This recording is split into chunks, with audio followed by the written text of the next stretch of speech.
Bonjour à tous. Il voulait goûter de la viande de mamie. Explication dans cette vidéo. Au milieu du dîner, Ludovic Martin sort de table en sifflant discrètement le bichon de sa grand-mère. Le petit chien le suit en frétillant, tout content de cette promenade inattendue. Dehors, il fait froid et humide. Une vraie nuit de la Saint-Sylvestre. Le garçon fait quelques pas dans la cour, le bichon sur les talons. Quand, soudain, il fait jaillir une lame. Et plonge le bras vers le chien. Le couteau s'enfonce dans le corps de l'animal. Une fois, deux fois. Un massacre. Quand il se redresse, la pauvre bête gît au milieu d'une mare de sang. Ludovic retourne à l'intérieur, et reprend sa place à table comme si de rien n'était. Cette mise à mort impromptue l'enivre d'un sentiment de puissance. Ce soir du 31 décembre, les convives réunis pour le réveillon n'ont aucune idée de ce qu'il vient de faire. Or ce n'était là qu'un prélude. Une répétition générale avant de passer aux choses sérieuses. À 31 ans, Ludovic vit comme un éternel adolescent. Sur le papier, il aurait pourtant tout le bagage pour enfin grandir un peu. Titulaire d'une licence de sociologie, il a suivi une formation de tailleur de pierre et s'est initié à la sculpture. Mais son immaturité le rend incapable de travailler. Bénéficiaire du RSA, il partage son ennui entre ses cours de boxe thaïlandaise, son skateboard et ses jeux vidéo. Il boit de l'alcool. Fume des joints à outrance. Un cocktail explosif. À la fin de l'année 2019, ses proches remarquent qu'il devient de plus en plus parano. Le jeune homme prétend être harcelé sur les réseaux sociaux par de mystérieuses stars américaines qui chercheraient à lui faire la peau. Le lundi 30 décembre, il a l'air tellement perturbé qu'un couple d'amis lui conseille d'aller se mettre au vert. Chez sa grand-mère, par exemple. Une excellente idée. Sauf pour elle. Ludovic a toujours eu de bons rapports avec sa mamie, Liliane, qui le dépanne régulièrement quand il est à court d'argent. Cette femme de 80 ans habite une longère au lieu-dit Bénat, à Saint-Léonard-de-Noblat, à une quinzaine de kilomètres de Limoges. La maison de pierre, plantée au milieu des bois, est très isolée. Mais Liliane conduit toujours, reste très autonome et apprécie sa tranquillité.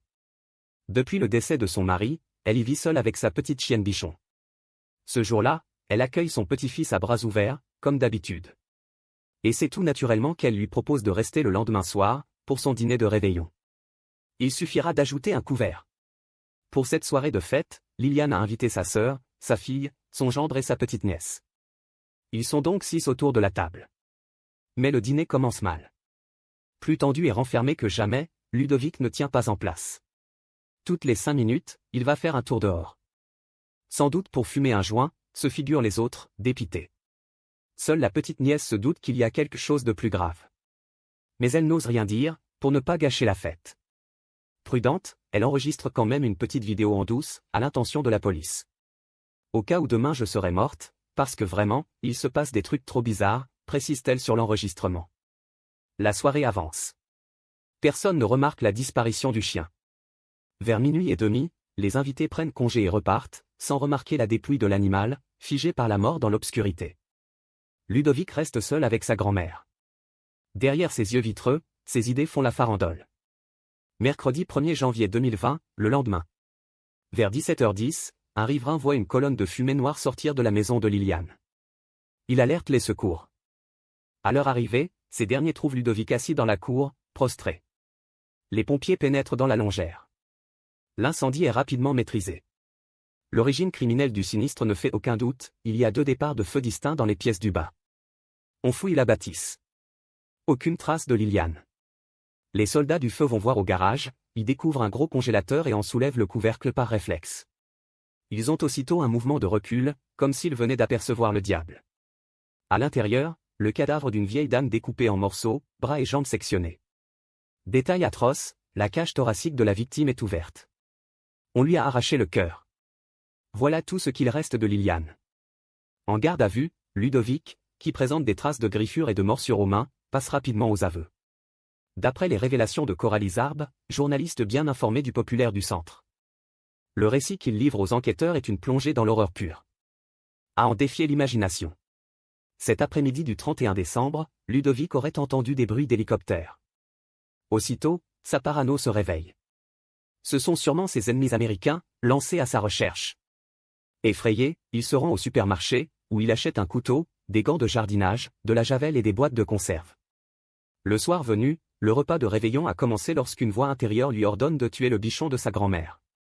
Alors il s'exécute, sort dans la cour et, on l'a vu, massacre la pauvre bête. Le voilà soulagé. Mais pas calmé pour autant. Après le départ des invités, Liliane s'inquiète de ne pas trouver son animal. Pensant que la petite chienne s'est perdue dans la nuit, l'octogénaire part la chercher en voiture, à la lueur de ses phares. Ludovic en profite pour faire disparaître la dépouille, qu'il enterre au fond du jardin. À son retour, la grand-mère, bien que très anxieuse, finit par se coucher. Ludovic ne dit rien. Patience. C'est le 1er janvier au matin que se joue le dernier acte de la tragédie.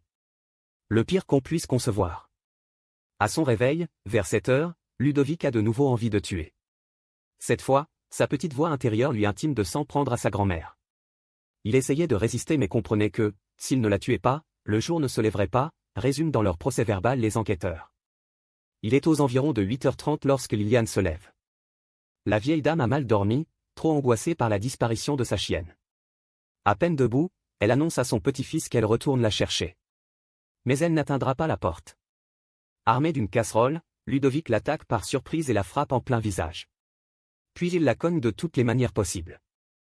Il y met toute son énergie, l'autopsie révélera 2 fractures du crâne, des fractures des côtes, plus une vingtaine de plaies à la poitrine et au ventre. Une fois la pauvre femme morte, son petit-fils indigne démembre le cadavre à la scie. Puis il se livre à la profanation suprême, il lui arrache le cœur à la main. Pour la symbolique de la pesée du cœur par Anubis, explique-t-il très doctement aux gendarmes. Représenté dans la mythologie comme un homme à tête de loup, Anubis est le dieu funéraire de l'Égypte antique. D'après la légende, il pesait le cœur des défunts pour évaluer le poids de leur âme. La suite est digne d'Hannibal Lecter, le tueur psychopathe du Silence des agneaux. Ludovic découpe le cœur de sa grand-mère en tranches et tente de le faire frire à la poêle, avec des tomates. Une pulsion cannibale, précise-t-il. Mais il ne parvient pas à faire fonctionner la plaque à induction. Alors il range finalement le noble morceau, de la viande de mamie, formule-t-il, avec les autres, dans le congélateur. Puis il tente de mettre le feu à la maison. La suite, on la connaît. Le voisin qui donne l'alerte. Les pompiers et les gendarmes qui arrivent. Durant les 3 années suivantes, Ludovic va changer plusieurs fois de version. Mais les enquêteurs pensent aujourd'hui que la toute première était la plus proche de la réalité. La cour d'appel de Limoges l'a déclaré pénalement irresponsable. Les experts lui ayant diagnostiqué une schizophrénie propre à entraîner l'abolition de son discernement. De fait, le jeune meurtrier sera désormais hospitalisé dans une unité pour malades difficiles. Mais pour combien de temps?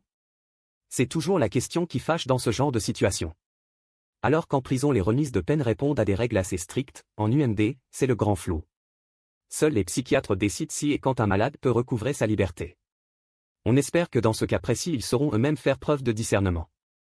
Ou, s'ils hésitent, qu'ils prendront le temps de relire les terrifiantes aventures d'Hannibal Lecter. On y apprend, entre autres, un détail important, un psychopathe n'est jamais vraiment guéri. Merci d'avoir regardé et si vous avez aimé cette vidéo, n'hésitez pas à la partager avec vos amis et à vous abonner à notre chaîne pour ne manquer aucune de nos futures vidéos.